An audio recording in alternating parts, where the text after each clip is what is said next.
அன்பார்ந்த மாதா தொலைக்காட்சி நேயர்களே, உங்கள் அனைவருக்கும் வணக்கம். அன்றாட உணவு என்கிற நற்செய்தி பகிர்வு நிகழ்வின் மூலமாக உங்களை சந்திப்பதில் மகிழ்ச்சி அடைகின்றேன். இன்றைய நற்செய்தி நம் பலருக்கும் அறிமுகமான நற்செய்தி. நான் மட்டுமல்ல, பிற மத சகோதர சகோதரிகள் கூட, ஏன் கடவுளை ஏற்றுக்கொள்ளாதவர்கள் கூட இந்த நற்செய்தி பகிர்வை அதிகமாக ஏற்று அன்பு செய்கின்ற நிலையை நாம் பார்க்கிறோம். பல முறை இந்த நற்செய்தி பகுதியை வாசித்து தியானித்து இருப்போம். ஒவ்வொரு முறையும் இந்த நற்செய்தி பகுதியை வாசிக்கின்ற போது நம் மனக்கண் முன்பாக வருவது இரண்டு நபர்கள்.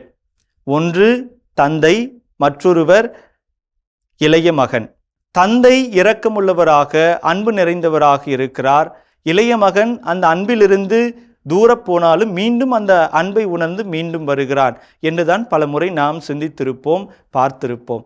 ஆனால் இந்த ஓமை யாருக்கு சொல்லப்படுகிறது, எந்த சூழ்நிலையில் இந்த ஓமை கொடுக்கப்படுகிறது என்கிற பின்னணியை புரிந்து கொண்டால், இந்த ஓமையினுடைய பின்னணியையும், இந்த ஓமை யாருக்கு எழுதப்பட்டிருக்கிறது, கொடுக்கப்பட்டிருக்கிறது என்கிற பின்புலத்தை நாம் தெரிந்து கொண்டோம் என்றால், இந்த ஓமையில் வருகிற மூத்த மகன்தான் இந்த ஓமையினுடைய கதாநாயகன் என்று நாம் புரிந்து கொள்ள முடியும். இந்த ஓமை நம் எல்லாருக்குமே தெரியும். தந்தையினுடைய சொத்தை அந்த இளைய மகன் பிரித்து கொள்ளுகிறான், பிரித்து கேட்கிறான், தூர தேசத்திற்கு செல்லுகிறான். இது எதை குறிக்கிறது? தந்தையை அவன் கொலை செய்துவிட்டு சொத்தை பிரித்து செல்லுகிறான். எப்படி இதை நாம் புரிந்து கொள்வது? எப்பொழுது ஒருவர் வீட்டில் சொத்து பிரிக்கப்படும் என்று பார்க்கின்ற போது அவரது இறப்புக்கு பிறகுதான். ஒருவர் இறந்த பிறகுதான் அவருடைய பிள்ளைகள் அவருடைய சொத்தை பிரித்து கொள்வார்கள். அல்லது தந்தையே முன்வந்து உயிரோடு இருக்கும்போது பிரித்து கொடுப்பார். இது இரண்டும் இங்கு நடக்கவில்லை. மகனாக இளைய மகன் தந்தையிடத்தில் சென்று அவனாக சொத்தை பிரித்து கேட்கிறான். தந்தையை கொலை செய்ததற்கு அடையாளம் இது, அன்பார்ந்தவர்களே.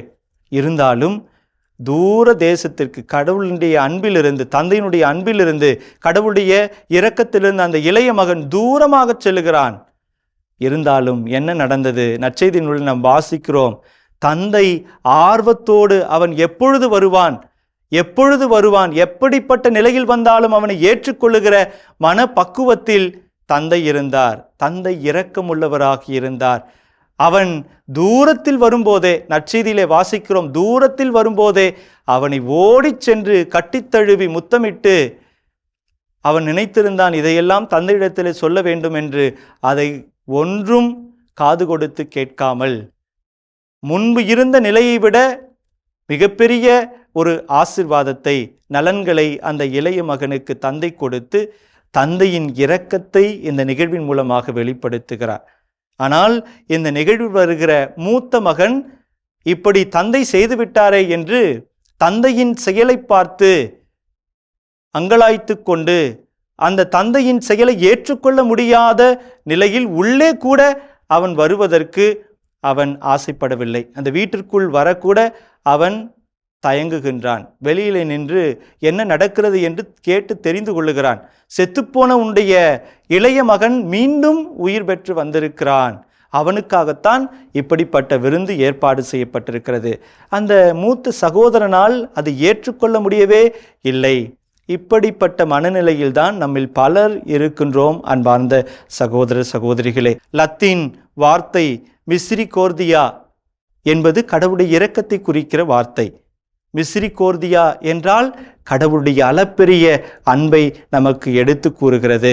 நாமும் பிறர் மீது அதிக ஆர்வத்தோடு அன்பு செய்ய வேண்டும், பிறர் உணர்வுகளை புரிந்து கொள்ள வேண்டும், பிறரது உணர்வுகளை நம்முடைய இதயத்தின் மூலமாக நாம் உணர வேண்டும் என்று தெளிவுபடுத்துகிற வார்த்தை. எனவே அன்பார்ந்தவர்களே, நாமும் இரக்கமுள்ளவர்களாக, கடவுளுடைய இரக்கத்தை பிரதிபலிப்பவர்களாக, இவன் ஏன் இப்படி இருக்கிறான், அவன் எதற்காக இப்படி செய்கிறான் என்று பிறரை பார்த்து நாம் குறை கூறிக்கொண்டே நம்முடைய வாழ்வை நாம் இழந்து விடாமல், பிறர் செய்கிற நிறைகளை கண்டு அவர்களை ஏற்றுக்கொண்டு எல்லாரோடு இணைந்து கடவுளை நாம் அன்பு செய்ய, கடவுளை நாம் போற்றக்கூடிய அருள் வரத்திற்காக இன்றைக்கு சிறப்பாக ஜெபிப்போம். கடவுள் இழந்து போனதை தேடி மீட்கவே வந்தார். நாமும் இழந்து போனதை தேடி எல்லாரோடும் இணைந்து கடவுளை போற்றுவோம்.